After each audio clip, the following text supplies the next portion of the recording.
Box Office King John Lloyd Cruz and Box Office Queen Sara Geronimo in their biggest and most awaited comeback interviews. John Lloyd and Sara, the big face-off. Inabangan at kinasabay ng buong bayan ang pagbabalik ng box office tandem na John Lloyd Cruz at Sara Geronimo at sa kanilang big face-off, John Lloyd at Sara haharap na sa pinakamatitinding intriga. Unahin na natin ang bagong box office queen na na-miss nating lahat. Popstar Princess Sara Geronimo faces all the issues kasama ang intrigang siya nga ba ang dahilan at naghiwalay si John Lloyd at si Liz Uy. Here is Sara's big face-off.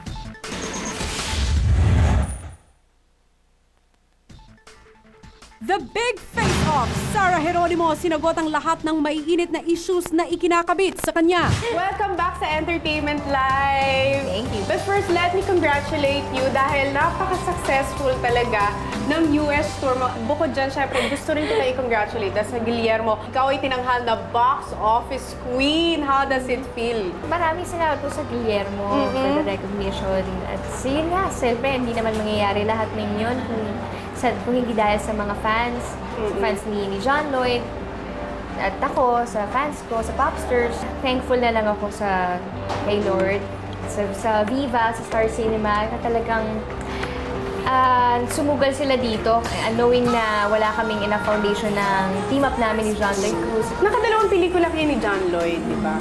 So, kamusta na yung closeness ninyo ni John Lloyd? Okay naman.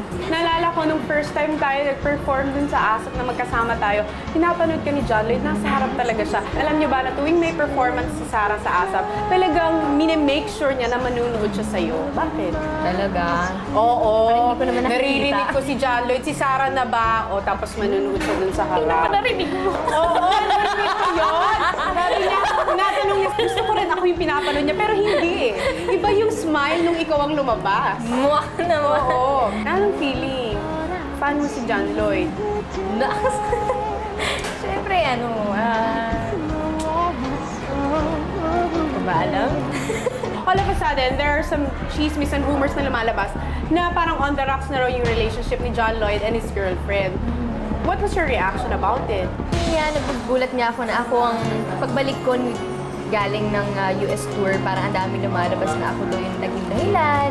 Sa tingin mo ba ikaw? Wala akong right para mag-comment about that, kung ano man yung naging dahilan nila.